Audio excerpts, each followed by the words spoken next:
Selamat pagi. Ya, Yes, selamat Bu. pagi. Apa kabar? Ya, baik. Gimana kabarnya, Bapak? Baik, Bu. Baik. Mohon maaf ini tadi ada terjadi kesalahan teknis, jadi It's okay, kita it's jadi okay. mundur 15 menit ya. Nanti jam 9.15 kita akan mulai. Kita tunggu untuk peserta untuk join masuk terlebih dahulu. Mungkin Yes. para peserta yang di sini boleh di-chat nih bagaimana kabarnya, dan kami juga selaku dari Panitia Institut Sains Teknologi Akredit Jakarta, mohon maaf karena tadi adanya kesalahan teknis. Gimana kabarnya teman-teman semuanya? Boleh chat di... Baik, sehat, baik. Oh, sehat, alhamdulillah. Ya. Oke, ini dari Safik ya. Safik juga kabarnya baik ya, Safik.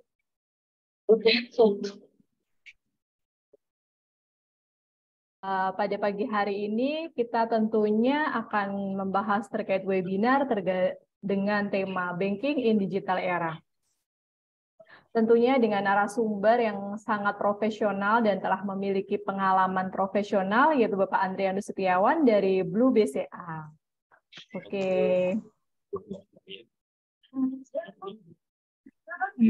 Oke, teman-teman semuanya, sebelum kita memulai acara webinar dalam pagi hari ini, mungkin kita bisa berdoa terlebih dahulu agar webinar kali ini bisa berjalan dengan lancar. Berdoa dipersilahkan.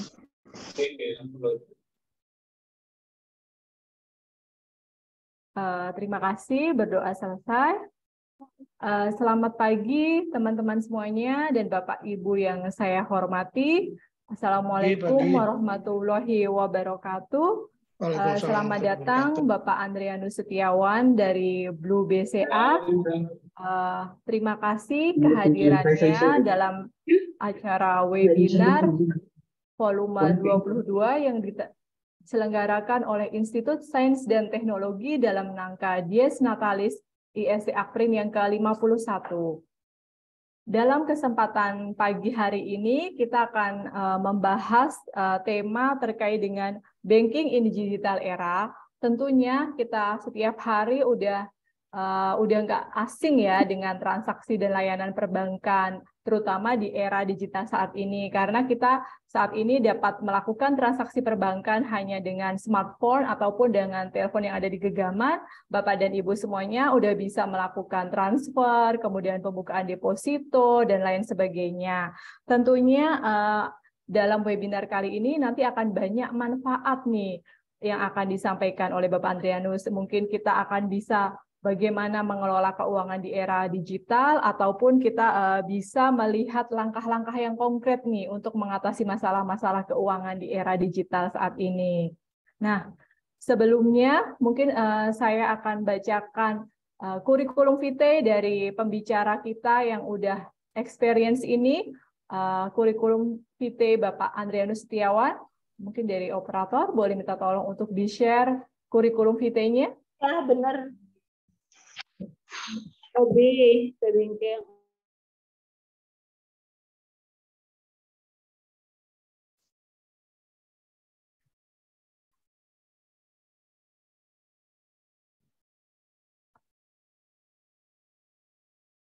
Sebentar, saya bantu share saja. Oke. Berikut adalah profil dari Bapak Andrianus Setiawan. Bapak Andrianus Setiawan ini adalah lahir di Jakarta pada tanggal 21 Agustus 1993, dan Bapak Andrianus Setiawan ini telah memiliki pengalaman profesional di bidang perbankan. Terutama Bapak Andrianus Setiawan ini yang akrab dipanggil dengan Andre ini telah meniti karirnya sebagai manajemen trainer di Bank Sentral Asia, yaitu sebagai salah satu bank swasta terbesar di Indonesia. Nah, setelah lulus dari MT ini, beliau langsung menjabat sebagai supervisor dari Individual Business Development, kemudian menjadi Officer Pro Manager, dan saat ini Bapak Andrianus Setiawan ini menjadi Assistant Vice President di Bank BCA Digital.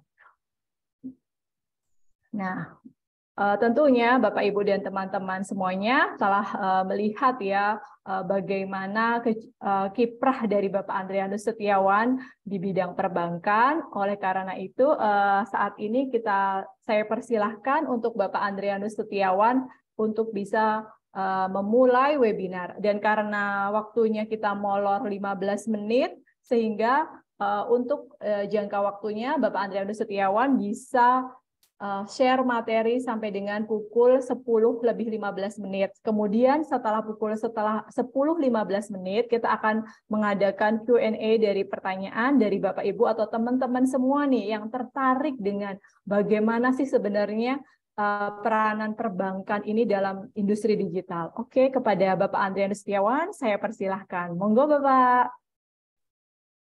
Thank you, Bu. Selamat pagi semuanya. Saya izin share Selamat pagi. materi. Oke. Ya, sudah terlihat materi saya? Sudah ya? Sudah. Oke. Bapak Ibu, teman-teman semuanya, mungkin pada pagi hari ini saya mau sharing-sharing aja kali ya. Bagaimana sih transformasi bank digital gitu ya.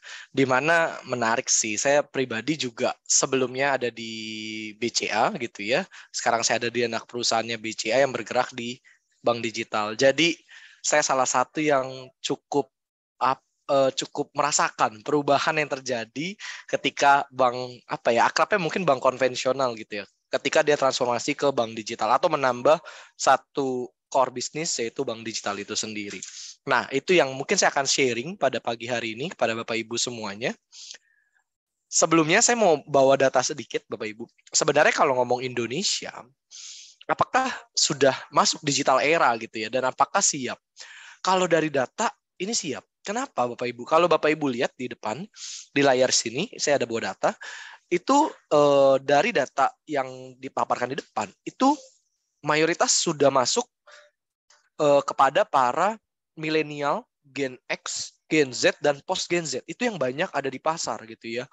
Dan tidak dipungkiri mereka lah para orang-orang yang lahir di era digital. Nah, biasanya negara-negara yang memang dikuasai oleh para anak muda ini, ya ini adalah salah satu wilayah atau market yang sudah masuk era digital dan harusnya sudah siap ketika menerima solusi-solusi digital.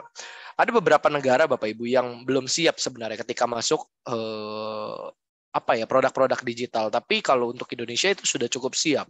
Karena mungkin saya coba deep dive lagi, itu dari keseluruhan pengguna internetnya di Indonesia, itu ternyata sudah 73% dari populasi itu udah pakai internet.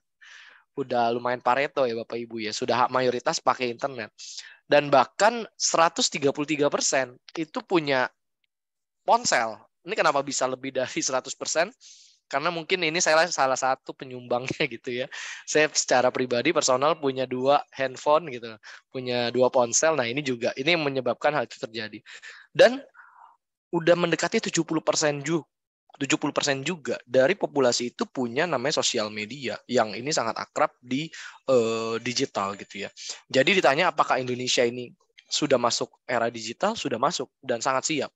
Jadi mungkin itu yang menjadi salah satu alasan BCA juga akhirnya dia mengakuisisi Bank Royal, akhirnya menjadi satu bank digital anak perusahaannya BCA gitu ya. Nah, kalau ngomong generasi digital, ini sebenarnya ada 2 Bapak Ibu. Ini saya kalau lihat tadi yang beberapa open video, ini sepertinya ada 2 tipe gitu ya. Ada dua partisipan hari ini. Ada digital immigrant dan digital native. Sebenarnya ini salah satu yang menarik. Yang sebelah kiri dikasih gambaran gitu ya. Seorang ayah yang menanya pada anaknya, "Nak, gimana kamu sekolah hari ini?" Anaknya dengan santai jawab, "Oh, Papa bisa lihat semuanya itu di blognya saya, Pak." gitu ya. Padahal posisi ayahnya lagi baca koran tuh, bukan baca blog. Nah ini salah satu potret adanya digital immigrant dan digital native. Jadi digital immigrant itu Bapak Ibu semuanya adalah orang-orang yang dia itu lahirnya belum pas teknologi digital lagi boom-boomnya. Tapi menariknya digital imigran ini saya harapkan yang kalangan kita semuanya digital imigran gitu ya. Dia mau beradaptasi dengan munculnya teknologi. Karena balik lagi teknologi suka tidak suka mau tidak mau ya dia memberikan kita kemudahan, efektivitas dan efisiensi gitu ya. Dan kita harus berbangga kalau walaupun kita lahir di era belum teknologi digital maju, tapi kita mau beradaptasi karena kita tetap bisa merasakan dampaknya. Beda dengan digital native. Ini para generasi yang lahir ketika ya digitalisasi lagi marak-maraknya. Salah satu contohnya, ini menarik ya, kayak contoh ponakan saya, itu dia umurnya masih kecil gitu ya, dan nggak ada tuh yang ngajarin dia nonton YouTube, and then ada iklan, itu bisa di skip ad, nggak ada yang ngajarin. Tapi menariknya, anak-anak ini bisa gitu. Otomatis dia melakukan skip ad, nggak ada yang ngajarin dan dia bisa. Itu karena dia sudah terbiasa. Jadi jangan kaget, anak-anak sekarang tuh sangat cepat gitu ya untuk mengikuti perkembangan teknologi, karena memang sekitarnya sudah maju. Nah, ini mungkin potret juga beberapa hal. Ini saya masih kedapetan. Waktu kayaknya SD SMP gitu ya. Saya masih itu mengharapkan adanya pos kilat datang. Jadi dulu itu teman-teman Bapak Ibu, bagi yang belum merasakan, nggak ada yang merasakan, kita nostalgia bareng gitu ya.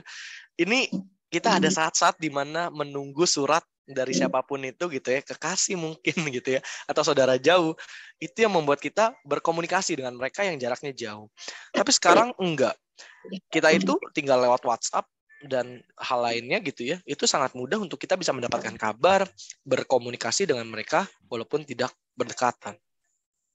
Sama, nah ini juga menarik. Dulu mungkin pasar seramai ini Bapak Ibu ya, di mana tempat bertemunya penjual dan pembeli. Tapi sekarang enggak. Tempat penjual dan pembeli itu enggak harus ketemu langsung seperti ini. Para penjual dan pembeli bisa bertemu di marketplace, Blibli, Tokopedia, dan sebagainya gitu ya. Ini juga menjadi sebuah digitalisasi yang terjadi. Ada lagi Bapak Ibu. Nah ini nih. Ini siapa yang masih kebagian nih? Ini bahkan terakhir udah berubah gitu ya. Mesti apa gitu, saya lupa gitu ya. Yang jelas masih kebagian saya dulu Bapak Ibu. Jadi ada masanya di mana kita kalau mau dapat entertainment, kita nonton TV, itu kita ngandelin antena. Dan kalau lagi hujan besar-besarnya, waduh, saya nih yang kebagian. Andre betulin antena gitu ya. Nah, kalau sekarang sudah enggak. Digitalisasi terjadi untuk kita untuk menikmati beragam entertain, contohnya dari Netflix, YouTube dan sebagainya gitu ya. Dan ada lagi, bagaimana cara kita beli obat. Ini juga mulai berubah, apalagi pandemi gitu ya. Pandemi membuat kita semakin cepat untuk harus beradaptasi. Sekarang kita mau ketemu dokter pun sebenarnya nggak harus tuh. Sebenarnya konsultasi nggak harus ketemu, nggak harus ke klinik dokter dan sebagainya, bisa lewat chat aja, lewat beberapa aplikasi yang menyuguhkan hal tersebut, gitu ya. Dan ini juga menarik. Nah, ini mungkin kalau yang para Gen Z, post Gen Z nggak tahu nih Siti Nurbaya gitu ya. Singkatnya, teman-teman, Bapak Ibu semua, zaman dulu itu banyak sekali yang namanya penjodohan gitu ya. Salah satu yang terkenal tuh Siti Nurbaya, dijodohin tuh dia ya. Nah, sekarang kayaknya udah jarang. Dan kalau saya lihat apa yang membuat ini jarang, salah satunya ya untuk cari jodoh sekarang udah bisa lewat aplikasi gitu ya. Bisa dipertemukan tuh. Ada beberapa teman saya bahkan yang akhirnya sampai ke jenjang yang lebih serius, akhirnya bertemunya awalnya dari aplikasi ini. Inilah digitalisasi yang terjadi. Dan begitu juga kalau ngomong perbankan. Seperti topik saya hari ini gitu ya, banking in digital era. Ini juga banyak perubahan. Ini akan saya coba bahas deep dive hari ini teman-teman, yang akan lebih bahas terkait bagaimana sih digital era ini melakukan aktivitas perbankan seperti apa. Nah, izinkan saya untuk putar satu video. Sebelum video saya cerita. Kalau kita ngomong BCA gitu ya, BCA ini juga sebenarnya luar biasa ya untuk sepak terjangnya. 1957 ini mulai beroperasi dan berkantor pusat di Jakarta. Berlanjut ke 90-an, itu salah satu nih, walaupun bukan yang pertama, akhirnya yang terbesar gitu ya jaringannya untuk ATM, itu mulai nih BCA menggiati, memperluas jaringan ATM-nya. Sampai lanjut 2005, itu mulai yang namanya Klik BCA. Sampai 2007-an ada yang namanya e-money gitu ya. 2007-an tuh flash teman-teman. Sampai masuk ke 2017 sampai 2018 ini BCA nggak terus berinovasi, keluarlah BCA Mobile, Sakuku, One Click dan sebagainya. Sampai 2019 sampai 2020 pun itu keluar. Ketika teman-teman datang ke Bank BCA, itu ada tuh mesin yang bisa mencetak setoran tunai, setoran tunai, transaksi pindah buku dan sebagainya. Welma dan apalagi ada keyboard BCA gitu ya. Dan terakhir Nah, ini yang sekarang ini saya menjadi karyawan di perusahaan anaknya BCA, yaitu BCA Digital. 2021 BCA melalui Bank Royal, dia mengakuisisi satu bank, lalu benar-benar di apa ya saya bilangnya, nasabahnya tuh diminta tutup semuanya, Bapak Ibu teman-teman. Bahkan ada kredit itu juga dibereskan. Benar-benar mulai dari nol, kita create infrastrukturnya, kita mulai dari nasabah pertama lagi, itulah Blue by BCA Digital. Jadi kalau ditanya, apakah sama, BCA itu sekarang total ada 3 bank, Bapak Ibu. BCA itu ada BCA itu sendiri, ada BCA Digital, lalu BCA Syariah. Jadi Bapak Ibu, kalau memang mau mencoba atau ingin menjadi customer bank digitalnya BCA, itu teman-teman Bapak Ibu harus buka rekening lagi. Nah, itu. Tapi menarik, nanti saya akan share bagaimana bank digital ini transformasi buka rekening pun jadi mudah sekali gitu ya. Nah, dan kami juga akrab disebut anak bungsu BCA ini. Hari ini saya pakai baju ini gitu ya. Cuman saya kayaknya nggak bisa ngadep belakang gitu ya. Kalau di belakangnya ada tulisan anak bungsu BCA. Jadi BCA itu total ada 9 anak perusahaan. Dan kami pada saat ini adalah anak perusahaan paling kecil. Atau akrab bilangnya anak bungsu gitu ya. Nah inilah salah satu yang terjadi, banyak sekali transformasi perbankan digital yang kejadian di anak bungsunya BCA ini. Oke, nah ini saya seperti yang tadi saya sampaikan, saya akan putar satu video Bapak Ibu. Saya coba ini lagi, bentar ya. Kalau tidak ada suara, mohon diinfo ya Bapak Ibu ya. Saya akan putar videonya. Di masa depan, sebuah teknologi diperebutkan oleh manusia.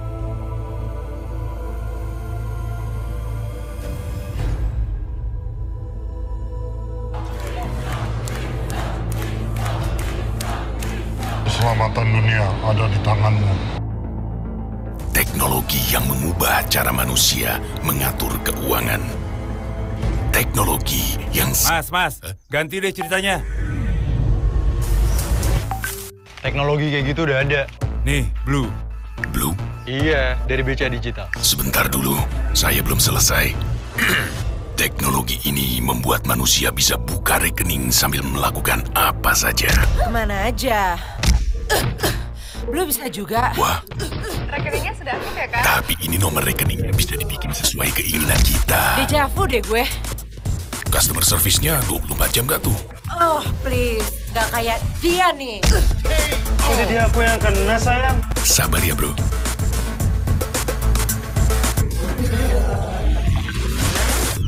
Nah, yang ini pasti belum ada. Dengan teknologi ini, kamu bisa bikin 2 tabungan dalam 1 rekening. Kalau yang itu nggak ada. Akhirnya. Kalau pakai Blue Saving, gue bisa bikin 10 tabungan dalam 1 rekening. Waduh. Dan bisa ngatur pengeluaran bulanan, laporannya bisa di-download kapan aja. Oke, fine. Emangnya nih aplikasi bisa ngapain lagi sih? Kita nih orang Indonesia sukanya patungan. Ya elah patungan, ribet. Hah? Pakai Blue Gather aja, bisa patungan online. Wih. Bendara, udah kekumpul nih. Cakep.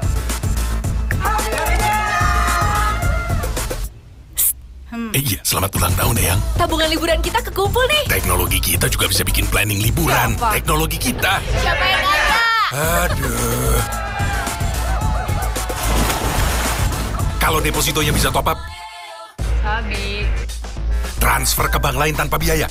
Siba. Apalagi sih Siba? Coba ngomongnya diulang. Siba, gue basi. Itu, udah ada di sini.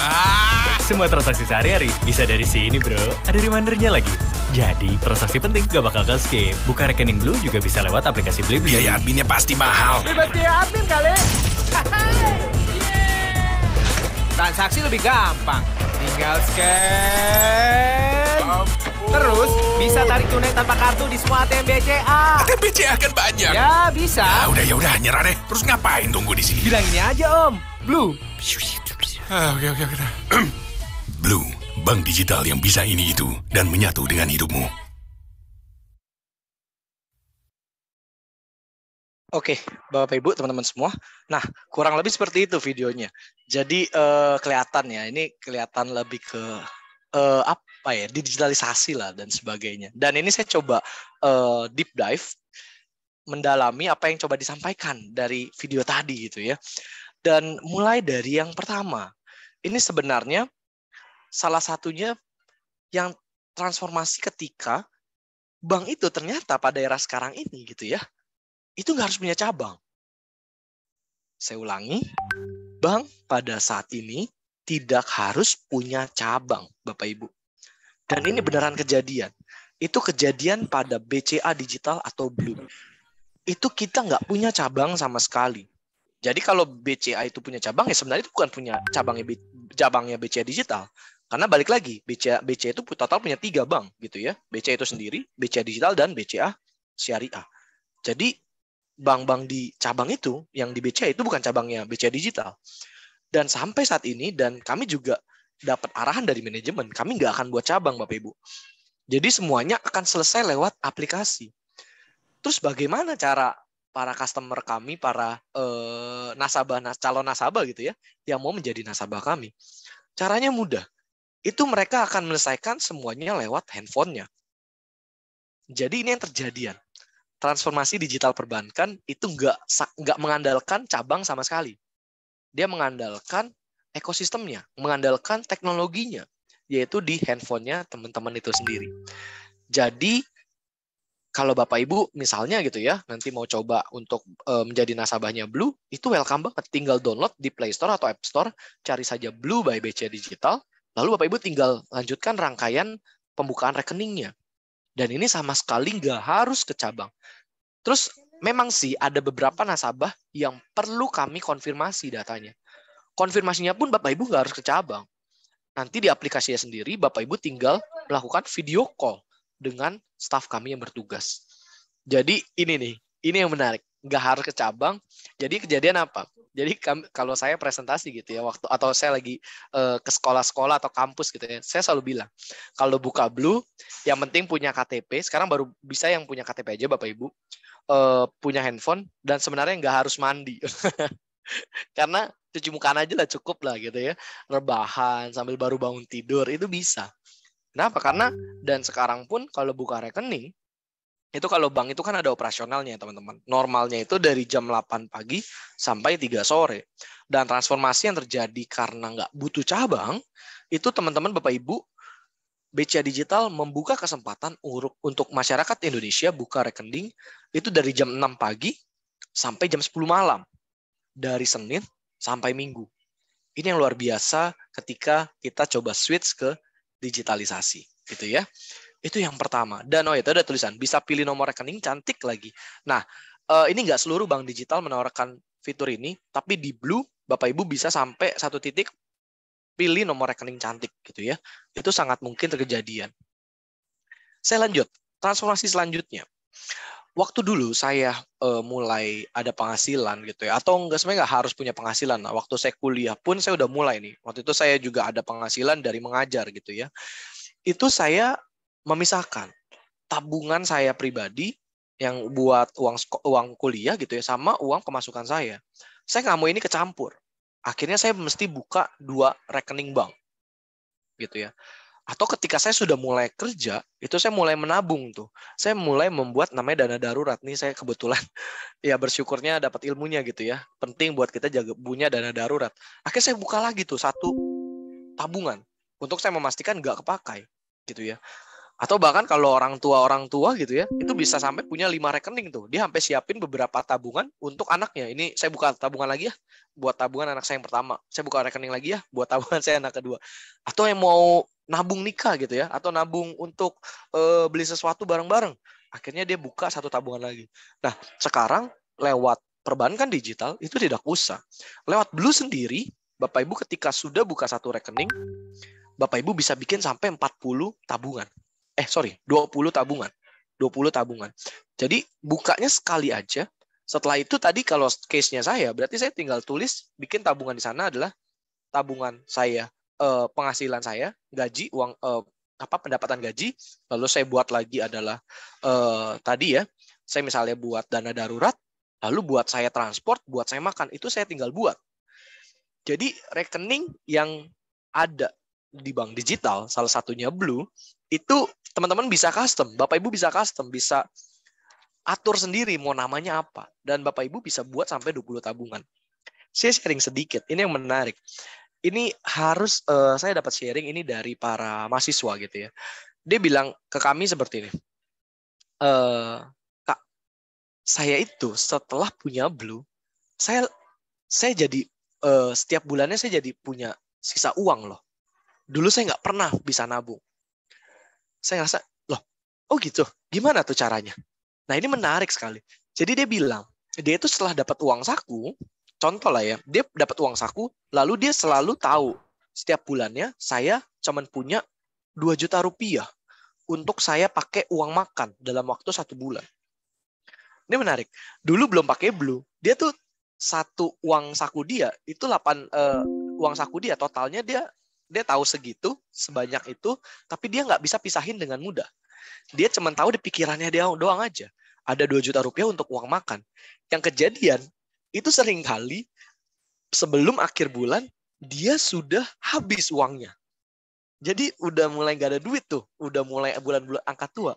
Lalu yang kejadian setelah dia punya Blue, itu dia buat satu pos budget, teman-teman Bapak Ibu. Dia buat satu pos budget namanya uang makan. Dia masukinlah 2 juta rupiah tersebut ke dalam uang pos budget tersebut, uang makan tersebut.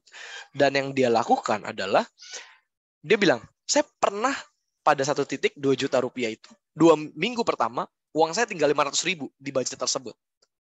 Udah 2 minggu, udah setengah bulan, tapi tinggal 500 ribu. Kurang dong ya. Lalu, apa yang saya lakukan, kata dia? Yang saya lakukan adalah, karena saya tahu tinggal 500 ribu, udah, saya nggak mau kopi-kopi cantik lagi. Saya diajakin teman makan yang mewah-mewah, saya udah nggak mau lagi. Nah itu, dulu ketika diajak, dia merasa masih banyak uang. Karena ternyata itu uang kos, uang apa gitu ya. Tapi dengan dia memisahkan itu, dia sadar. Dia sangat sadar kalau dana dia tuh tinggal 500 ribu. Bahkan dia udah mulai ngirit tuh. Udah cuma makannya Indomie dan sebagainya. Itu yang membuat dia akhirnya punya sisa tabungan gitu ya, atau sisa uang gitu ya. Nah ini menarik. Jadi perbankan digital ini juga transformasi. Bapak Ibu nggak harus punya banyak tabungan. Kalau memang mau bikin pos-pos budget, itu Bapak Ibu tinggal buka satu rekening saja, lalu dia bisa bikin sampai 20 tabungan kalau untuk beli itu sendiri, gitu ya. Dan ini saya coba share ya. Apa sih nama-nama Blue Saving yang ada di Blue gitu ya. Ada yang namain 2024 gitu. 2024 halal. Waduh, ada yang namain nunggu saham bullish atau bismillah kurban. Nah, itu ada juga tuh. Kuliah mama, hura-hura Bali. It's my dream. Nah, itu ada juga buat skincare, uang transport, belanja bulanan, Cilukba, OTW Paris. Nah, itu yang dibuat para masyarakat di Blue Saving. Jadi benar-benar sangat personal. Lagi mau nabung apa, mau budgeting apa, dia tinggal buat, ya udah dia nabung ke sana. Jadi lebih enak kan gitu ya, lebih mudah. Nah, saya lanjut. Digital perbankan ini, kalau saya lihat ini laku di Indonesia, Bapak Ibu. Para perbankan bank digital itu menyuguhkan namanya fitur tabungan bareng-bareng, bersamaan, bendaharaan gitu ya. Dan lewat Blue sendiri ada yang namanya Blue Gather. Jadi Bapak Ibu, di bank digital itu ada satu tabungan yang bisa ajak, kalau di Blue itu bisa ajak sampai 24 orang.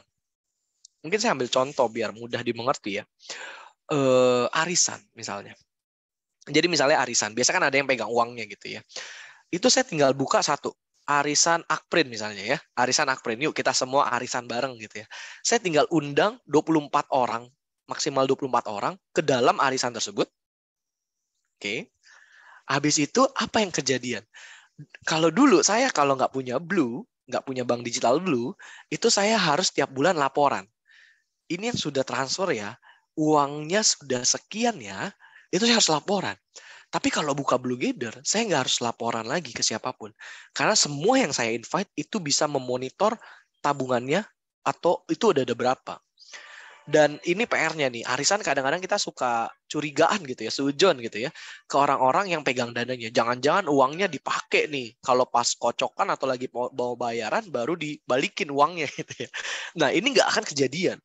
Karena ketika tabungan di sana, ketika saya yang pegang dananya, menarik dananya, semua akan dapat notifikasi. Pasti pada kaget kan kalau saya tarik, belum saatnya gitu ya. Pasti pada protes tuh sama saya. Nah itu transparansi yang terjadi.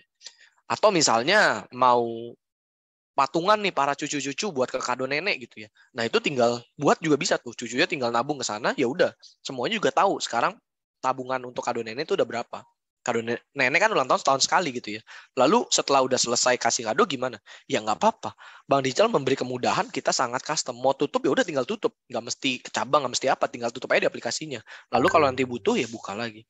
Itu yang kejadian salah satu transformasi digital perbankan yang bisa juga. Jadi memudahkan kita juga untuk bendaharaan bareng. Nah, ini saya juga mau share apa aja nih bendaharaan yang ada di nasabah kita gitu ya.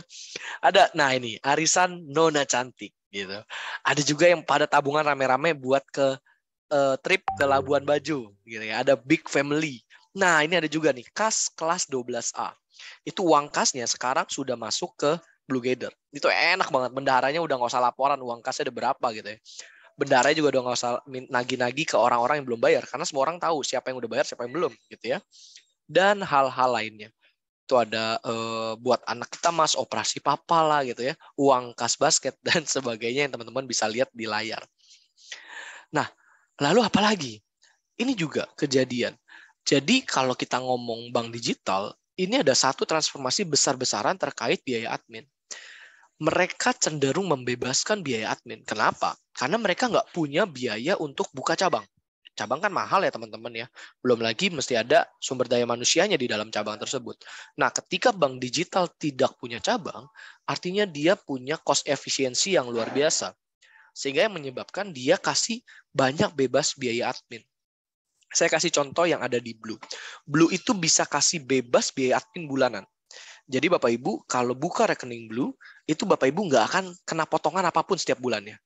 Itu bebas karena bebas biaya admin bulanan. Yang kedua, bebas biaya transfer dari dan ke rekening BCA. BCA ke Blue itu kan beda bank. Itu ada biayanya. Blue ke BCA juga ada biayanya. Tapi karena dia satu grup, dia nggak ada biayanya. Karena dia ya benar. Kalau nggak ada, karena dia satu grup, tidak ada biayanya. Dan alasannya tadi saya bilang ya. Dan Bapak Ibu bisa tarik tunai tanpa kartu, tarik tunai dan setor tunai tanpa kartu di ATM BCA. Aslinya bayar, tapi tidak ada biaya di sini. Ini yang biru, itu mau berapapun saldonya, nggak ada kriteria apapun, semua nasabah kita bisa menerima benefit ini. Bebas biaya admin bulanan, bebas biaya transfer dari dan ke rekening BCA, dan bebas biaya tarik tunai tanpa kartu di ATM BCA. Kalau yang hijau, nah ini nasabah kita mesti jaga saldo 1 juta rupiah. Gitu ya. Kalau dia jaga saldo 1 juta rupiah, apa yang didapat? Dia bisa transfer ke bank lain gratis 20 kali per bulan. Mau top up OVO, mau top up GoPay itu juga gratis 5 kali per bulan. Bahkan dapat kupon cashback 50%, maksimum 5.000, itu setiap bulannya 2 kali. Nah, kalau yang hijau ini mesti punya saldo 1 juta rupiah. Gitu ya. Tapi kalau yang biru itu bisa didapatkan mau saldonya berapapun. Nah, ini yang disukai sama mahasiswa. Yang penting saya nggak kena biaya admin bulanan deh. Yang penting saya mau tarik tunai, mau setor tunai di ATM bisa deh. Yang penting saya terima saldo dari BCA ke Blue, nggak ada biaya deh. Blue ke BCA nggak ada biaya deh. Nah, ini bisa dinikmati.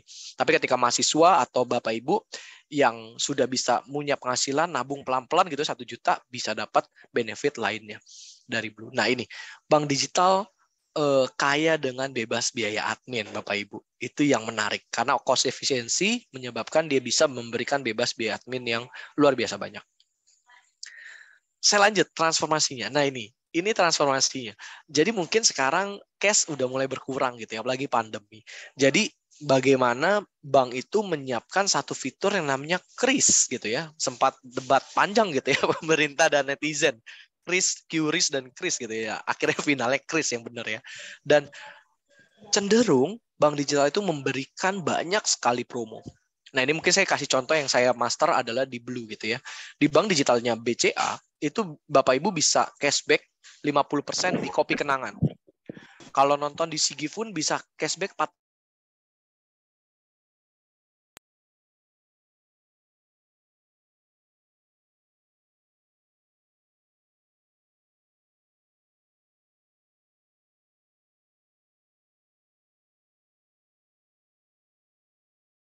Ya. Dan kalau buat Blue sendiri, karena saya keterusan waktu, mungkin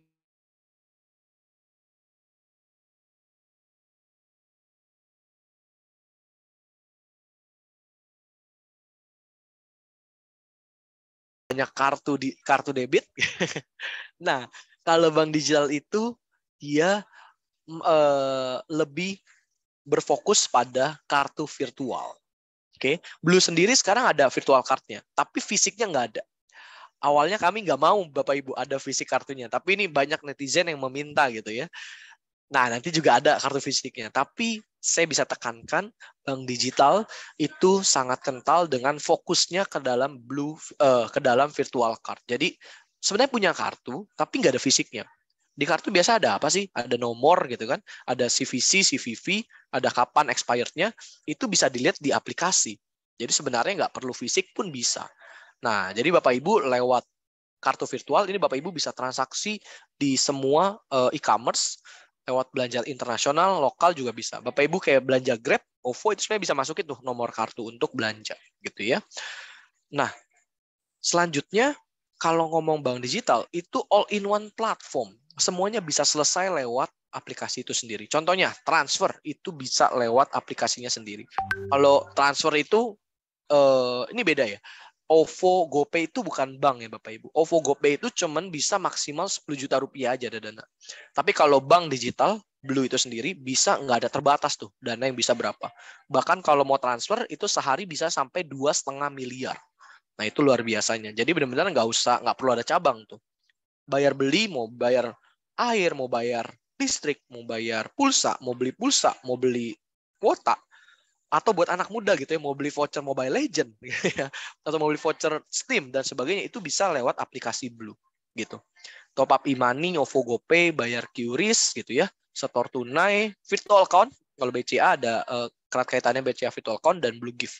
Itu ada semua di satu aplikasi bank digital itu sendiri, salah satunya Blue ya. Dan Bapak Ibu, ini kesimpulan dari slide saya sebenarnya. Jadi Bapak Ibu, apa sih banking in the digital gitu ya? Jadi seluruh perbankan itu dia pakainya smartphone base. Artinya seluruh layanannya itu ada di smartphone. Dan memang tidak dipungkiri segmennya adalah digital savvy. Ketika saya berbicara digital savvy, ini nggak berkaitan dengan umur ya Bapak Ibu ya. Digital savvy itu nggak melihat umur, tapi melihat siapa sih yang masih menggunakan yang namanya mobile banking, pakai OVO, GoPay gitu ya.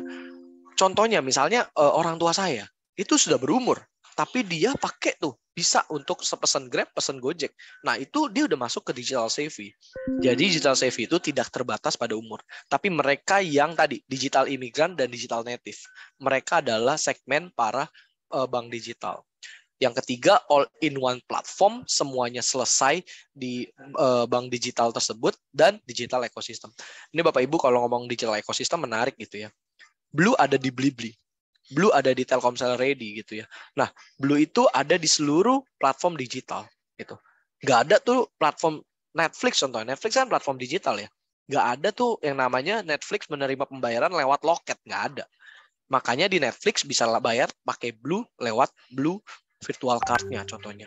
So inilah yang kejadian di banking in the digital era. Jadi semuanya serba digital gitu ya Bapak Ibu ya. Teman-teman semua, mungkin itu sharing saya pagi hari ini.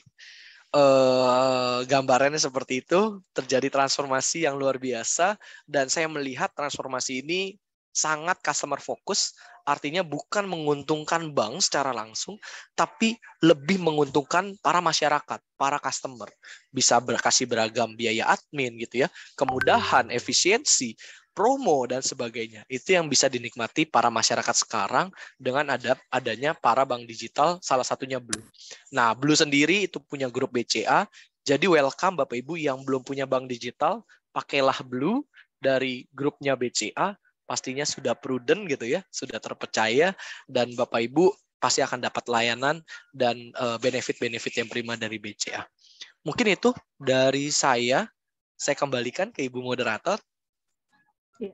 Terima kasih Kak Andre, tadi udah menjelaskan ya transformasi bagaimana dari perbankan konvensional ke arah perbankan digital ya. Dan tentunya kita juga tahu nih, dulu kalau kita mau transfer ataupun mau deposito, kita harus ngantri ya di customer service perbankan. Nah, saat ini dengan adanya layanan digital, kita udah bisa langsung melakukan transaksi-transaksi dengan mudah ya Kak Andre ya. Nah, ini banyak sekali nih teman-teman semua yang antusias ingin bertanya nih. Salah satunya dari Mas Fikih dari Yogyakarta nih Kak Andre. Halo Kak Andre. Oh ya, Eh, ini apa sih fungsinya serta tujuan dari banking di era digital? Atau ini karena pertanyaan Vicky ini kayaknya banyak sekali nih. Atau Vicky raise hand ingin bertanya secara langsung, mungkin ingin menyapa teman-temannya? Iya, saya bertanya secara langsung. Oke, silahkan Vicky. Ya. Ya. Pertanyaannya ini. Sebentar ya.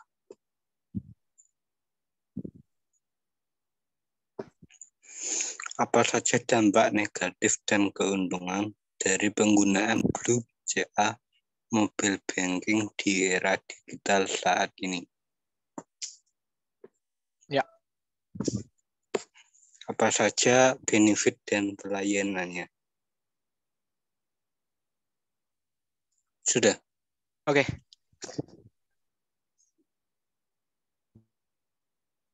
Saya langsung jawab saja, Ibu. Iya, oke, langsung dijawab aja nggak apa-apa. Oke. Wah, ini kalau mintanya mesti berimbang gitu ya. Benefit sama tadi kekurangannya apa gitu ya. Kayaknya benefit saya sudah banyak sampaikan tadi di materi saya ya, Vicky. Jadi banyak kasih kemudahan sih buat kita ya, para customer-nya. Dan beragam biaya admin. Kalau ngomong kekurangan, ini yang apa ya? Kalau ngomong kekurangan mungkin Karasi ini kali ya. Ini menarik.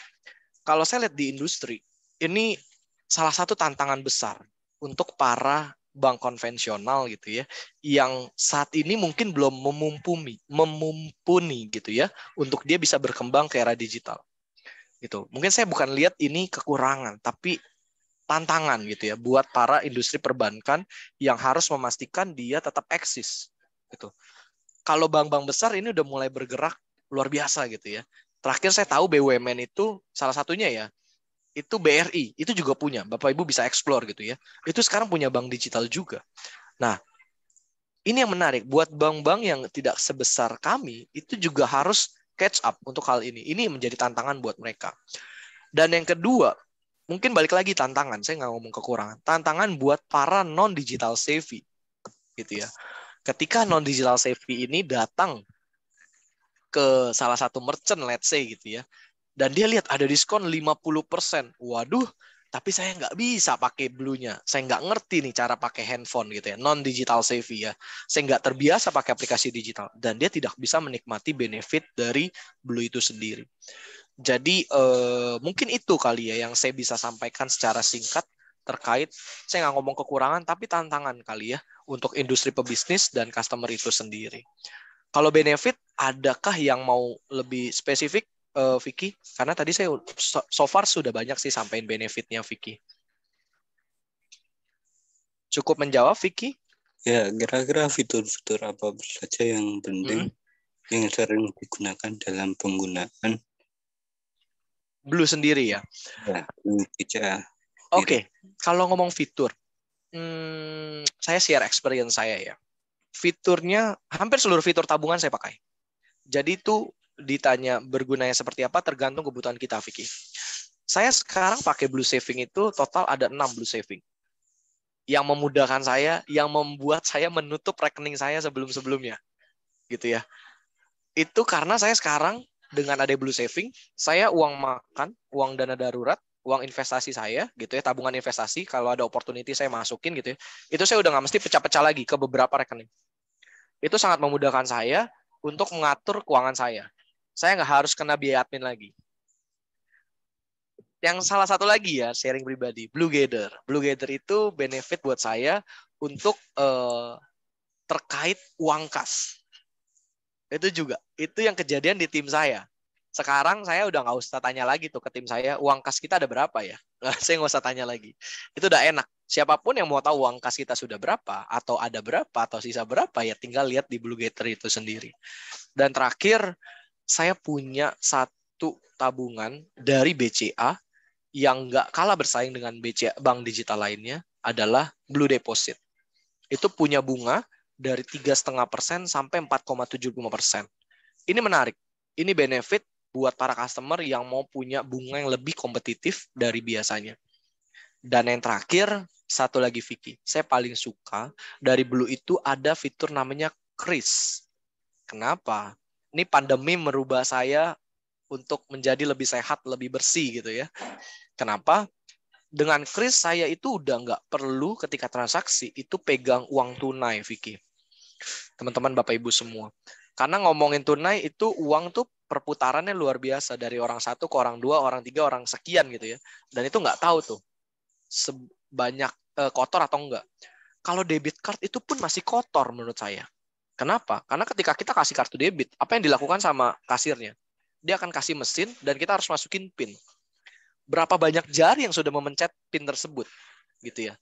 Beda dengan kris. Kris dari Blue itu sendiri kan tinggal scan krisnya aja, QR-nya aja. Itu saya tinggal masukin PIN, nggak ada sentuhan sama sekali yang saya harus lakukan ketika saya melakukan pembayaran di merchant apapun. Mungkin itu kali ya Vicky ya. Sisanya sih tergantung sih dari pengguna. Fiturnya disiapkan banyak gitu ya, bayar beli dan sebagainya. Tapi kalau saya yang paling sering saya pakai di Blue adalah hal tersebut. Ya, thank you atas jawaban. Thank you Kak Vicky. Oke. Oke, terima kasih dari Kak Vicky. Ini akan saya bacakan lagi ya untuk beberapa pertanyaan. Ini menarik nih, karena ada banyak pertanyaan ya. Mungkin saya akan share-kan untuk pertanyaan-pertanyaannya. Ya. Nah, nih, ada pertanyaan kedua nih dari Safik Ulinuha dari Institut Sains dan Teknologi Yogyakarta nih. Dia bertanya nih, apa sih sebenarnya dampak positif dan negatif dari banking di era digital dan bagaimana keamanan di dalamnya? Karena kan kita tahu ya, untuk di teknologi saat ini kan sering banyak terjadi kejahatan-kejahatan di era digital. Nah, ini untuk ini sendiri bagaimana nih? Oke. Untuk cara penanganannya dalam keamanannya. Thank you, Bu. Ini saya senang dapat pertanyaan ini. Ini saya kemana-mana saya selalu edukasi.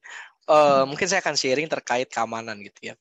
Kalau ngomong keamanan Bapak dan Ibu, saya nggak ngomong yang lain, tapi kalau ngomong Blue, BCA Digital, Bapak Ibu bisa lihat dari induknya, BCA bagaimana seprudennya, bagaimana amannya gitu ya. Dan singkatnya BCA Digital itu nggak buat infrastruktur baru, dia mengikuti induknya saja gitu ya. Tapi di sisi lain, saya nggak, ini yang saya bisa tekankan ya, semua bank digital, semua bank, BCA mobile banking apapun, saya mengeneralisasi semuanya, itu sebenarnya dalam kondisi aman. Jadi Bapak Ibu, ada 3 hal sebenarnya ketika ngomong keamanan ketika kita bertransaksi di mobile banking gitu ya. Itu yang pertama adalah banknya itu sendiri.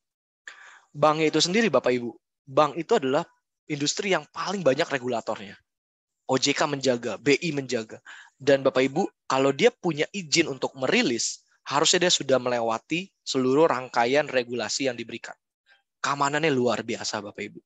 Jadi, so far kalau saya ngomong BCA, tidak ada kasus yang, hampir tidak ada kali. Ada pun ya akhirnya diselesaikan, paling yang naik ke umum pun banyaknya kesalahpahaman dan sebagainya gitu ya. Dan jadi kalau saya bilang keamanan dari bank itu menjaga lapis berlapis untuk keamanannya. Dari segi bank saya rasa aman, gitu ya. Menurut saya aman. Saya pastikan aman tuh. Saya rubah lagi kalimatnya lebih pasti gitu ya. Yang kedua adalah provider. Hati-hati ketika kita menggunakan internet itu pakai jaringan WiFi misalnya. Itu WiFi yang paling bahaya. Karena kita nggak tahu, apalagi wifi-nya yang gratis gitu ya. Itu yang kita nggak bisa kontrol. Tapi kalau kalian yang bayar, itu harusnya lebih aman. Karena dia juga punya peraturan dan sebagainya. Satu wifi itu masih rentan. Yang kedua adalah provider. Provider tuh ada Excel, Simpati, Mentari gitu ya. Mereka juga salah satu pemain yang sudah menjaga keamanan dengan luar biasa Bapak Ibu. Oke, jadi kalau ngomong bank aman, provider juga aman Bapak Ibu. Ini yang bahaya nomor 3. Customer-nya itu sendiri. Jadi kalau banknya sudah bisa diandalkan, providernya luar biasa, ini yang suka kelolosan adalah diri kita sendiri. Seringkali kita memberikan OTP ke orang yang tidak, kita nggak boleh kasih OTP ke siapapun gitu ya. Penipu itu biasa ngincarnya OTP, PIN, dan sebagainya. Itu yang suka kita kecolongan, kasih informasi ini ke orang yang kita nggak kenal. Sebenarnya itu bersifat pribadi sebenarnya. Nggak boleh kasih ke orang yang kita kenal pun nggak boleh gitu ya. Dan ini yang biasanya kecolongan. Bapak Ibu, hati-hati. Jangan memberikan OTP, PIN itu kepada siapapun. Dan data-data pribadi. Dan ini yang biasa kecolongan. Seperti analoginya, itu kalau kita kasih OTP, itu kita kasih kunci rumah kita ke maling. Jadi kalau rumah kita akhirnya kemalingan, yang salah siapa? Ya kita. yang kasih kuncinya ke maling tersebut. Itu kalau ngomong keamanan gitu ya. Jadi mungkin itu saya garis bawahi. Jadi yang perlu kita jaga-jaga adalah diri kita sendiri. Jangan kasih data kita, teman-teman, kasih OTP. Bank sering memberikan sosialisasi, edukasi. Bank tidak pernah meminta PIN ataupun OTP dari Bapak Ibu, teman-teman semua. Hati-hati ya. Mungkin itu kali ya, Bu, keamanan. Jadi yang paling penting itu kita sebenarnya. Banknya, provider itu sangat aman gitu. Oke, iya sih. Dulu emang saya melihat untuk yang di BCA sendiri ya, ini untuk apa namanya organisasi induknya ya. BCA sendiri pun dulu juga jarang ya ada apa namanya terkait dengan banyak masalah terkait dengan keamanan ya, termasuk dengan yang relatif aman. Yang saya agak menarik tuh terkait dengan know your customer nih, Kak Andre. Ya. QIC, biasanya kan kalau kita QIC itu kan kita pada saat pembukaan itu kan ada proses QIC ya kalau di bank konvensional. Nah, kalau di digital ini proses QIC-nya itu apakah bisa memastikan nih, bahwa yang membuka rekening itu bahwa itu orang tersebut ataupun ya ini benar orang tersebut kan, karena kan sekarang banyak terjadi money laundering dan sebagainya. Oke. Thank you, Bu, pertanyaannya luar biasa. Jadi gini, kalau mau bank digital, pertama pasti diminta foto KTP, gitu ya. Itu udah pasti. Itu kalau ada, itu pun mesti kita sendiri tuh yang foto. Nah, KTP ini, itu singkatnya, itu dicek ke Dukcapil, Bu. Jadi dicek tuh langsung Dukcapil, gitu ya. Apakah data ini benar? Jadi kayak let's say kartunya itu editan, Bu, buatan, gitu ya. Nick sama namanya nggak sesuai, gitu ya. Dia buat karena buat. Itu langsung ke take out di Dukcapil. Itu satu. Yang kedua, itu KYC yang dilakukan, itu ada video call. Oke. Seperti yang saya sampaikan, sebenarnya kalau Blue sendiri, itu ada 2 jalur. Yang dengan video call sama tanpa video call. Yang tanpa video call, itu sebenarnya Dukcapilnya sangat lengkap. Jadi nick-nya, namanya, tanggal lahir, segala macam yang ada di Dukcapil, itu sangat sesuai dengan apa yang dia input. Gitu ya. Dan itu ada yang namanya teknologi FR, face recognition. Nah, itu juga dideteksi oleh aplikasi Blue itu sendiri. Jadi ketika kita buka rekening Blue, itu kita akan minta hadap depan, hadap kiri, hadap kanan, buka tutup mulut untuk memastikan itu bukan robot. Atau memastikan orang yang membuka rekening adalah orang yang memang pemilik KTP-nya, gitu. Nah, jadi KYC-nya layernya seperti itu, Bu. KTP, lihat Dukcapil, ada FR, lalu ketika ada yang miss, mayoritas mungkin paling tinggi 50% lah. Nasabah kami itu yang harus lewat video call. Nah, pas video call lah, staf kami akan menjaga apakah orang ini benar, gitu ya. Pakai topeng lah, itu udah pasti di-reject dan sebagainya. Jadi kurang lebih seperti itu. Biar memastikan tidak terjadi hal tersebut. Gitu. Semoga menjawab, Bu. Terima kasih, Kak Andre. Ini ada pertanyaan lagi nih yang menarik dari Putri Maharani nih. Apa sih yang menjadi keunggulan produk bank? Ini sebenarnya tadi udah dijelaskan untuk yang keunggulan, kemudian dibandingkan dengan bank konvensional. Mungkin kita bisa lanjut ke pertanyaan dari Valencius Gero SPD saja nih ya. Nah, model digital seperti ini apakah aman?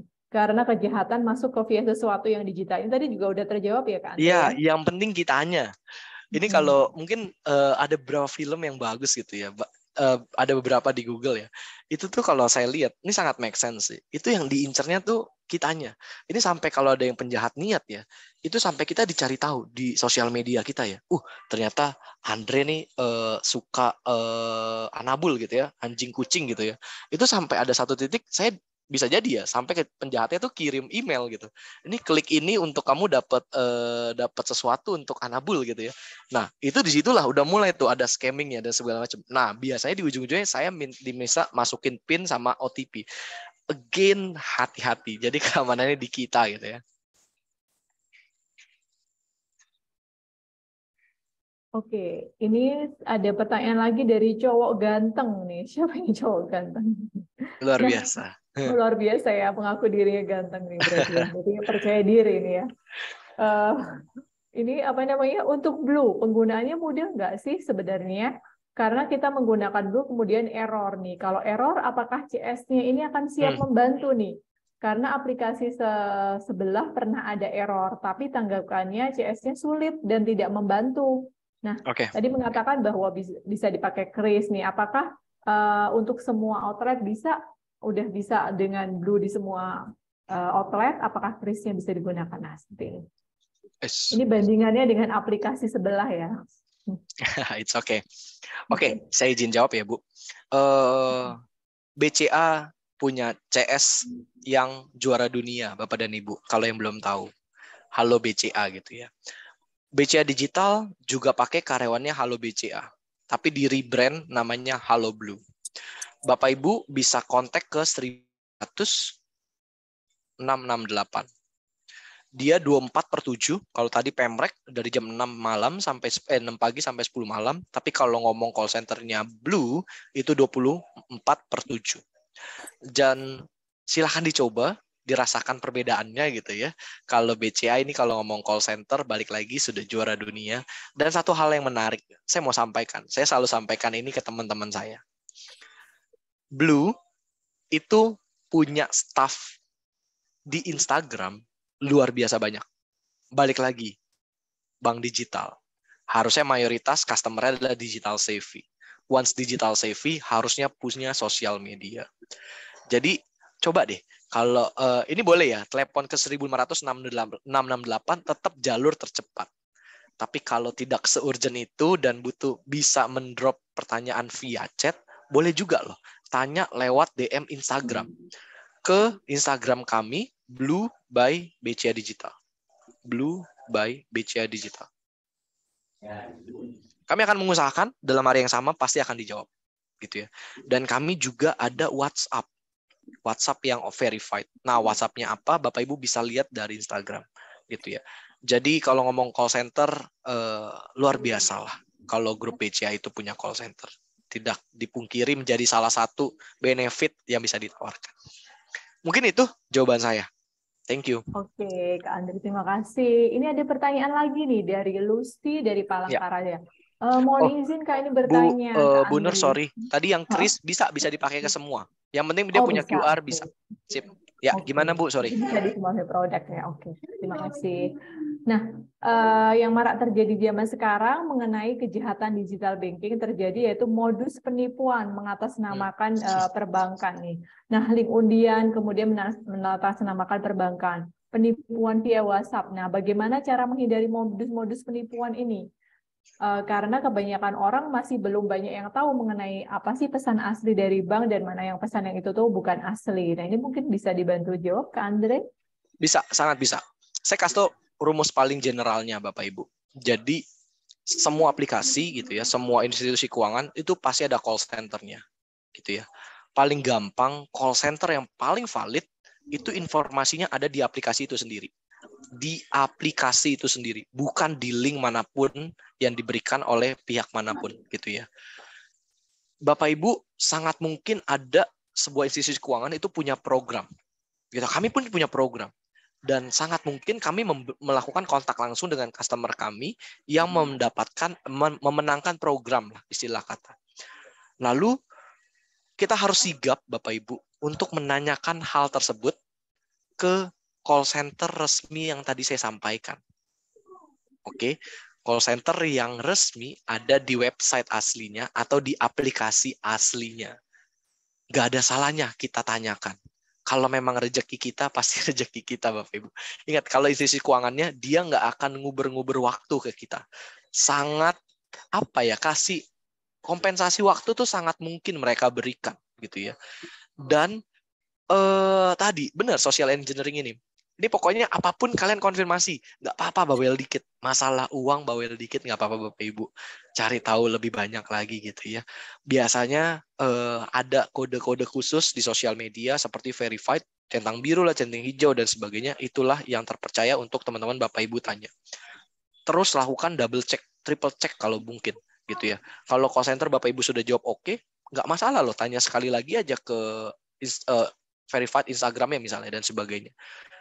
Balik lagi kalau memang rezeki dapat apapun undian, kalau memang udah rezeki pasti rezeki. Saya sarankan tetap lakukan double check, triple check ke call center resmi. Itu yang membuat kita terhindar dari penipuan seperti ini, gitu ya.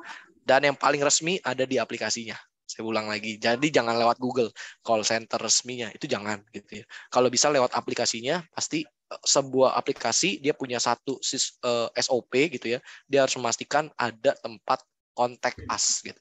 Dan itulah yang paling pasti gitu. Tapi kalau Bapak Ibu masuk ke aplikasi lain dan di situ baru ada, jangan masuk ya Bapak Ibu. Masuknya lewat aplikasi aslinya atau aplikasi awalnya.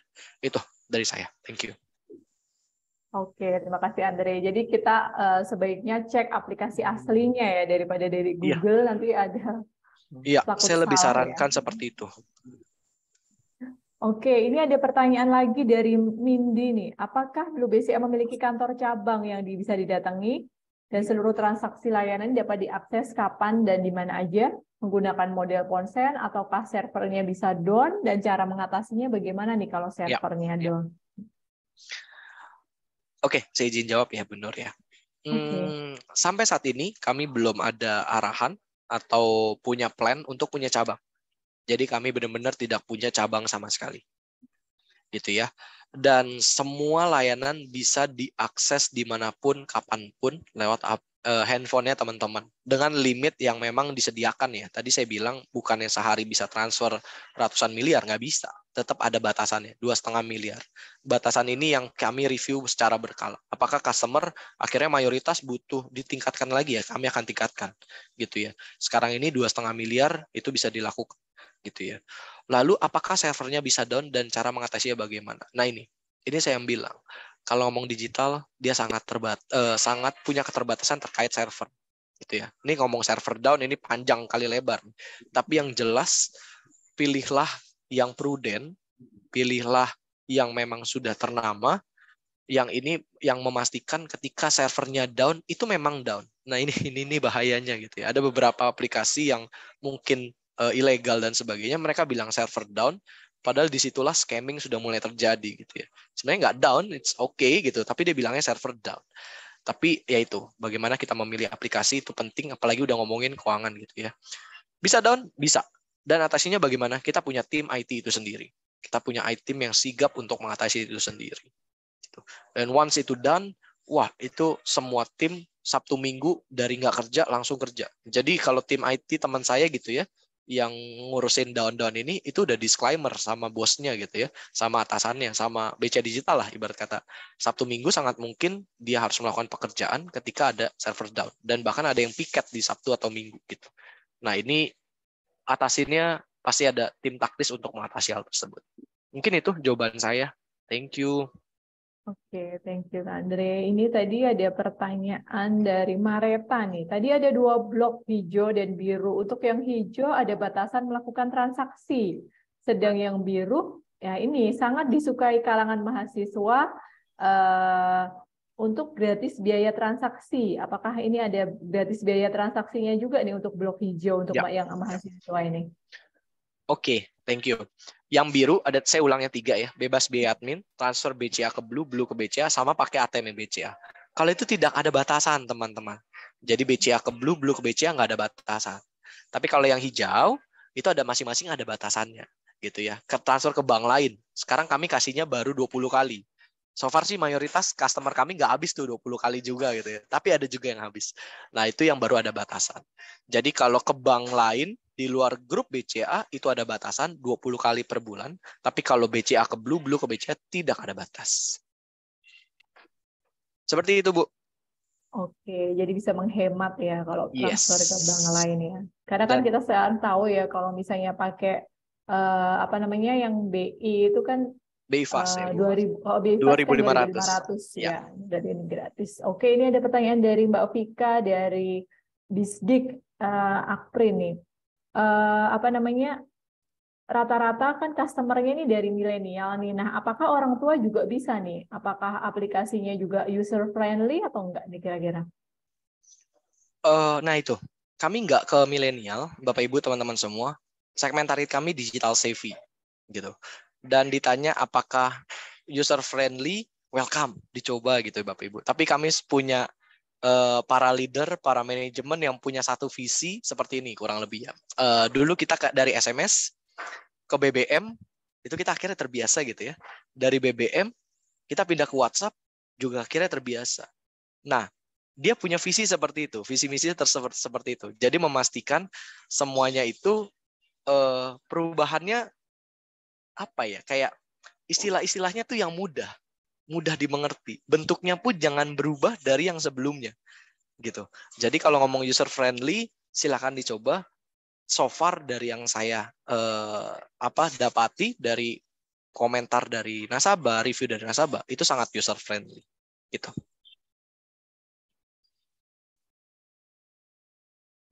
Sebentar, ini saya bacakan dulu untuk pertanyaan yang selanjutnya. Ini dari Arsyad nih. Apakah Blue sudah mendukung fitur transfer luar negeri nih? Karena saya juga seorang desainer dan lumayan sering bertransaksi di jangkauan luar negeri. Selama ini saya pakai bank sebelah untuk aktivasi transfer nih. Mungkin ada sangat membantu orang khususnya ya di pekerja kreatif nih. Ya. Oke. Jadi kalau bank itu, teman-teman, Bapak Ibu, mesti dia ada statusnya namanya devisa. Banknya sudah devisa. Kalau Blue tahun ini akan menjadi sekarang belum, tapi tahun ini lagi dikejar untuk menjadi perbankan yang izin untuk transfer ke luar negeri. Sekarang ini kalau mau transaksi ke luar negeri itu bisa lewat virtual card-nya karena kita kerjasama dengan Mastercard. Tapi kalau transfer itu yang belum bisa. Jadi masih yang lokal saja. Tapi kalau mau transaksi debit ya, misalnya saya nggak tahu nih pakainya buat apa nih di luar negerinya. Kalau buat pengiriman uang tadi saya sampaikan belum bisa. Tapi kalau let's say buat masukin pembayaran yang butuh nomor debit sama CVC atau CVV itu sudah bisa gitu ya. Ditunggu. Nanti juga akan bisa. Oke. Kalau ini saya malah jadi tertarik nih dengan pertanyaan di transaksi fitur di luar negeri ini. Di Blue BCA ini ada ATM-nya nggak ya yang kita bisa pakai di luar negeri atau nanti segera akan ada? ATM. Yes, thank you Ibu. Jadi kalau ngomong ATM itu salah satu yang kelebihan akhirnya kita terbitin kartu fisik, Bu. Itu salah satunya kalau memang kita mesti ada keperluan uang tunai di luar negeri. Nah, kalau di luar negeri, dia itu nggak ada transaksi tanpa kartu. Dia tetap harus ada kartu. Sekarang ini kan masih virtual, Bu. Jadi kalau mau tarik tunai di luar negeri, jawabannya belum bisa. Tapi tahun ini ditunggu saja, nanti ada kartu fisiknya juga, itu baru bisa pakai di luar negeri. Kurang lebih seperti itu, Bu. Oh, oke. Jadi next-nya bisa ya untuk Betul. transaksi. Nah, ini kebetulan ada pertanyaan dari Yusuf ya. Gimana nih kalau dia ganti ponsel? Kita kan sering ya ganti-ganti ponsel nih. Nah, bagaimana nih prosesnya atau mekanismenya kalau kita ganti ponsel nih? Ya, bisa banget. Jadi saya juga pribadi punya 2 handphone gitu ya. Jadi saya suka pindah-pindah juga. Itu tinggal masukin loginnya pakai nomor handphone saja. Lalu nanti dia akan minta PIN gitu ya. Atau kalau teman-teman sudah lama nggak connect dengan Blue-nya, saya harapkan sih sering ya pakai Blue ya. Kalau memang udah lama nggak connect, dia nanti akan minta FR, memastikan ini masih di kalian gitu. Dia akan minta face recognition lagi. Jadi sangat bisa. Nanti dia pakai nomor handphone. Oke. Kemudian ini ada Gilang dari ISC Akpri nih. Pernah melakukan pengiriman uang ke luar negeri menggunakan debit and credit card BCA. Ini masih BCA konvensional ya kalau nggak salah ya. Tetapi tidak bisa dilakukan pengirimannya. Apakah yang menyebabkan itu bisa terjadi ya Kak ya? Nah, ini banyak cabangnya. Ini mesti dieksplor Lepon ke 1583 kali. Tapi kalau saya lihat, saya sih so far aman ya.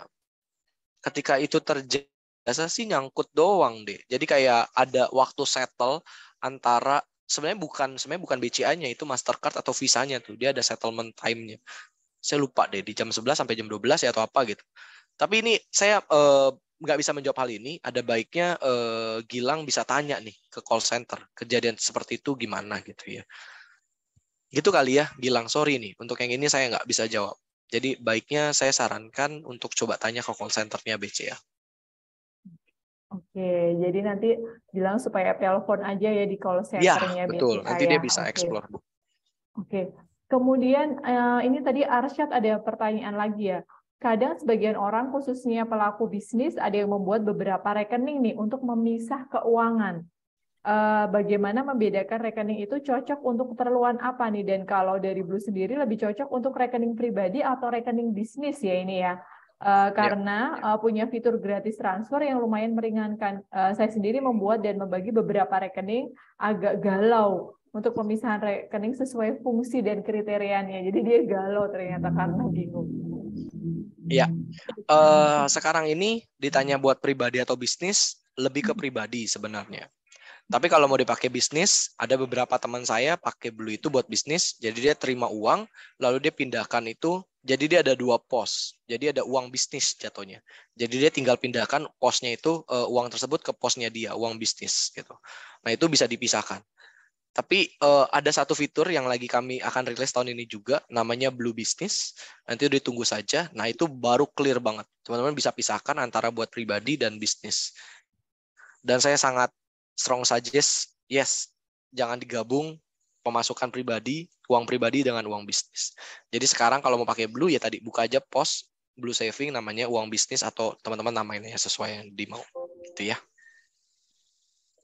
Oke, sangat menarik sekali ya. Berarti ditunggu untuk fitur-fitur selanjutnya. Yes. Karena kalau dengan adanya pemisahan nih antara fungsi dari rekening pribadi dan rekening bisnis, tentu saja kan akan aman ya. Iya. Karena kan kita sering nih kecampur-campur kan. Itu padahal adalah untuk modal, tapi ternyata atau untuk membeli pembelian HPP, ternyata kita gunakan untuk jajan. Itu kan sering kali terjadi seperti itu ya. Betul, Ibu.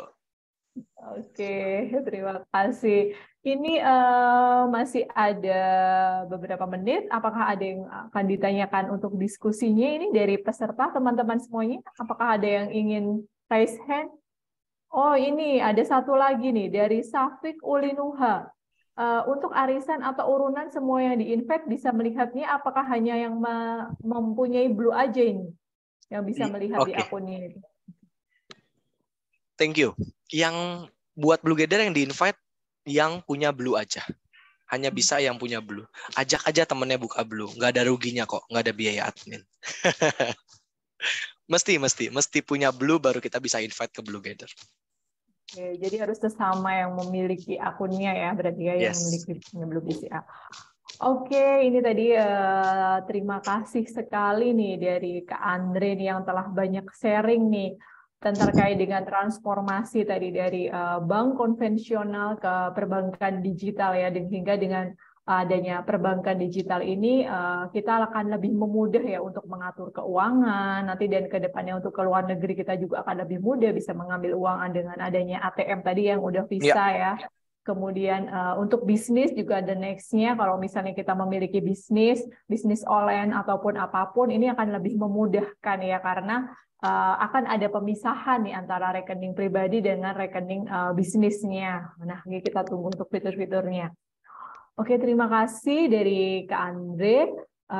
Saya akan menyapa dulu, ini telah hadir Bapak Rektor Institut Sains dan Teknologi, Bapak Edi Sutanta. Selamat siang, Pak Edi.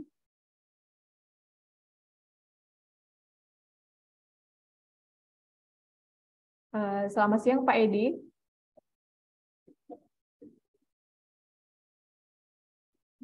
Selamat datang, Pak Edi.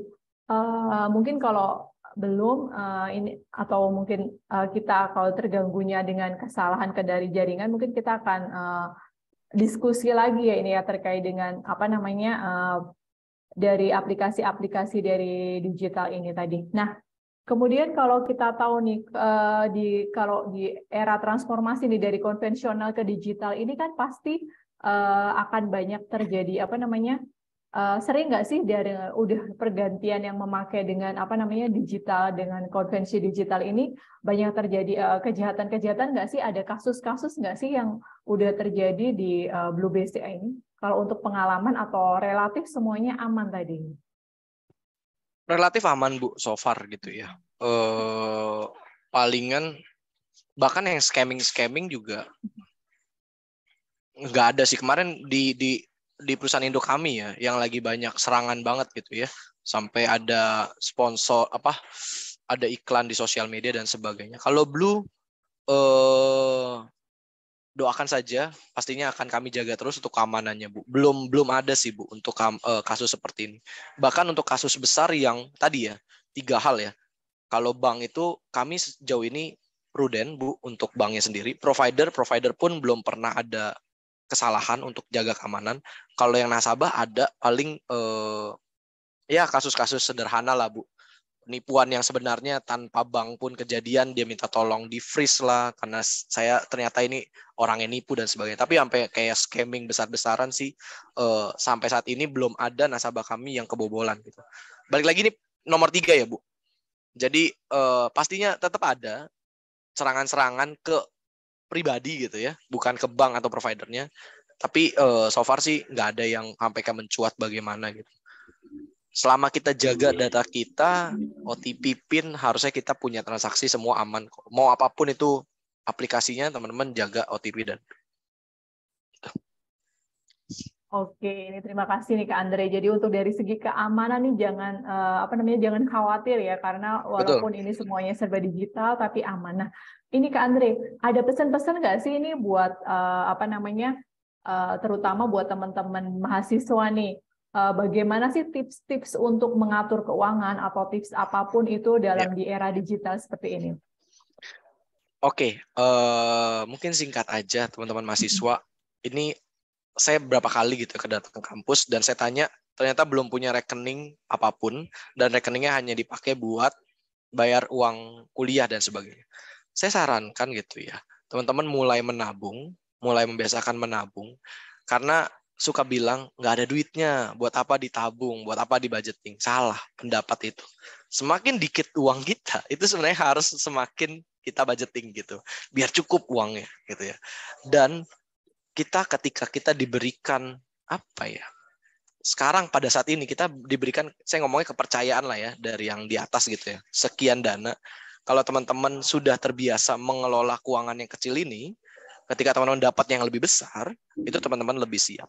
Nggak kaget teman-teman. Oh, ternyata ketika dapat uang lebih besar, teman-teman bisa bikin budgeting yang lebih mantap. Oh, ketika dapat yang lebih besar, oh teman-teman bisa dapat return yang lebih besar dan sebagainya. Dan satu lagi, hati-hati. Saya pesan ini, saya sampaikan ke seluruh mahasiswa gitu ya. Hati-hati. Sekarang banyak sekali pay letter gitu ya, pinjol. Teman-teman hati-hati gitu ya. Ini yang perlu saya sampaikan, teman-teman jangan pernah berpikir, saya pinjam aja nggak bayar, ya udah nggak apa-apa, nanti selesai masalahnya. Teman-teman, namanya perbankan, institusi keuangan, ada yang namanya lembaga sentralisasinya, ada di BI teman-teman. Ketika teman-teman sudah tercoreng namanya, pernah ada cacat kredit, teman-teman seumur hidup akan sangat kesusahan dalam mendapatkan pinjaman nantinya. Dimana kita tahu, namanya aset teman-teman itu berasal dari pinjaman dan modal teman-teman sendiri. Jadi nggak luput dari pinjaman. Kalau teman-teman merasa biarin saya pinjam, nanti kalau dicari ya udah tinggal saya buang kartunya, tinggal saya pindah rumah. Oke, waktu itu teman-teman akan selesai masalahnya. Tapi itu tercatat di database yang sentral itu, dan itu teman-teman akan menyulitkan teman-teman untuk ke depannya. Itu titipan saya buat anak muda mahasiswa sekarang gitu. Sering sekali memudahkan pinjol-pinjol ini gitu. Hati-hati teman-teman. Sangat stres ketika teman-teman menghadapi itu. Jangan beli gengsi, belilah fungsi. Itu titipan saya. Oke, ini terima kasih sekali ya, sangat menarik ya. Karena kan saat ini banyak sekali ya pinjol-pinjol online yang kita cuma klik aja, kita langsung bisa ditransfer dananya ke kita, tapi kita kalau kita nggak memiliki kapabilitas untuk mengembalikannya, otomatis itu akan menjadi bumerang ya untuk diri sendiri ya, karena kita nggak bisa mengembalikannya dan nanti akhirnya kita akan ditagih oleh debt collector. Kalau udah ditagih debt collector, nanti hidup kita akan merasa tidak nyaman, akan dihantui nih setiap waktu. Dan nggak cuma di kita doang loh yang dihubungi nih ya, karena biasanya ada institusi ataupun pekerjaannya pun ataupun teman yang menjadi nomornya ada di pembukaan rekeningnya itu pun nanti juga akan dihubungi nih ya, jadi harus hati-hati. Oke, terima kasih tadi Kak Andrea sharingnya. Oke, saya akan menyapa Bapak Rektor Institut Sains dan Teknologi dulu. Selamat siang Pak Edi Sutanta. Ya, selamat siang Bu Rahma, mohon maaf terlambat hadir. Siang Pak. Suaranya jelas Bu Rahma. Iya, suaranya jelas Pak Edi. Oke. Bagian saya Mbak Rama. Oh iya, terima kasih. Ini tadi kita udah sharing-sharing nih dengan menarik terkait dengan bagaimana cara mengatur keuangan dengan transformasi dari konvensional ke digital. Nah, mungkin kita akan mendengarkan nih ya Pak ya untuk closing dulu dari Bapak Rektor Institut Sains dan Teknologi kepada Bapak Edi Sutanta. Kami persilahkan. Ya, terima kasih Bu Nur Rahma. Pertama, alhamdulillah alamin hari ini di Jumat 24 Maret 2023 kita kembali menyelesaikan satu sesi webinar untuk volume yang ke-22 dilaksanakan dalam rangka Dies Natalis yang yang ke-51.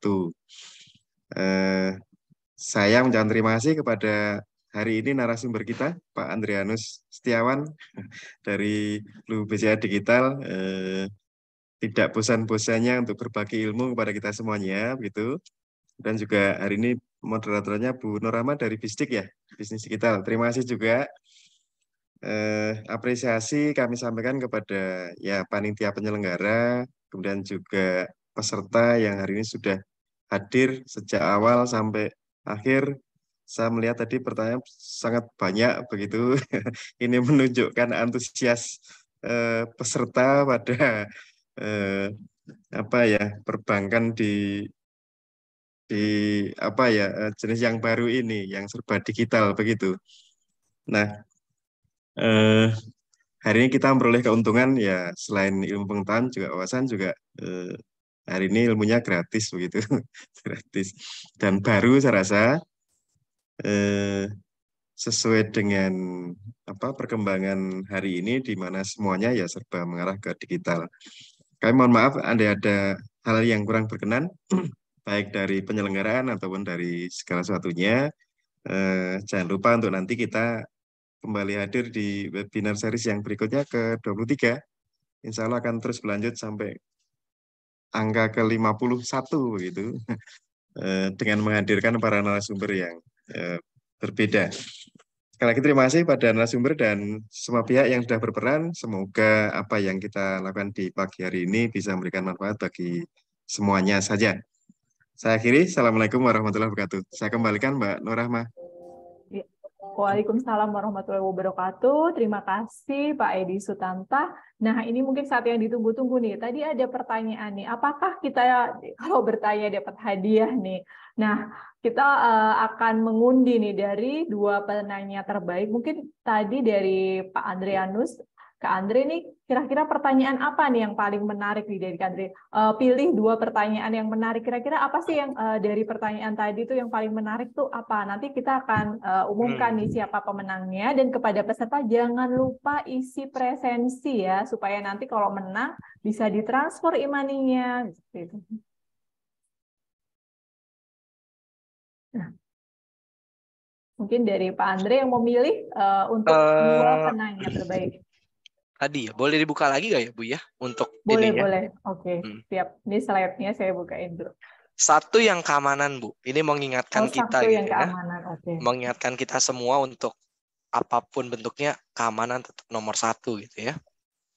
Berarti dari Safik ya. Boleh. Safik Ulinuha nih terkait dengan keamanan di dalamnya nih. Oke, berarti yang pemenang pertama adalah Safik Ulinuha dan yang kedua coba boleh di scroll down lagi Bu, maaf. Scroll down. Oke, siap.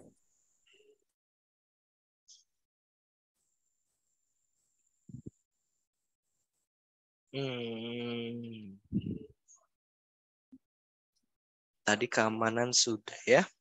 Iya. Kemudian next. Mungkin saya pilih yang dari Vika ya Bu ya. Terkait digital savvy dan milenial. Ini yang sebenarnya penting buat kita ketahui. Bank digital itu enggak incernya milenial, tapi incernya para digital savvy. Dan ingat-ingat ada masanya kita juga kalah teknologi teman-teman dengan nanti yang anak-anak yang lebih muda dari kita, tapi kita tetap harus catch up sama digital ya teman-teman ya. Dan semoga Blue juga bisa kasih user experience atau kemudahan dari aplikasinya user friendly. Paling itu ya Bu dari saya. Oke, terima kasih Kak Andre. Jadi ini pemenangnya adalah Taufik Ulinuha dan Vika dari Bisnis Digital. Jangan lupa untuk isi presensi supaya nanti imaninya kita bisa transfer ya untuk kedua penanya terbaiknya tadi. Oke, terima kasih sekali teman-teman semuanya dan terima kasih sekali Kak Andre atas ilmunya yang sangat bermanfaat untuk kita semuanya. Sebelumnya kita ada foto session terlebih dahulu. Mungkin bisa foto terlebih dahulu, kita hitung 1, 2, 3. Kemudian 1, 2, 3. 1, 2, 3. Satu lagi ya. Boleh ekspresi yang mana? Apalagi yang tadi menang-menang. Coba mau tadi yang menang mana tadi? Safik sama Vika mana tadi? Oh, raise hand coba. Ya, oke. Kita foto satu kali lagi. 1, 2, 3.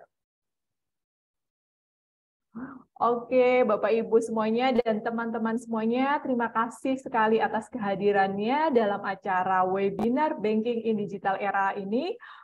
Saya sangat berterima kasih karena narasumbernya ini adalah sangat menarik yang bisa menerangkan bagaimana transformasi perbankan konvensional ke perbankan digital. Dan saya juga mengucapkan terima kasih yang sebenarnya kepada Bapak Rektor Institut Sains dan Teknologi Akprin Yogyakarta, Bapak Dr. Edi Sutanta, dan Bapak Wakil Rektor 2 Institut Sains dan Teknologi, Bapak Catur Iswahyudi, dan Bapak Ibu lainnya yang telah hadir dalam acara webinar volume 22 tersebut.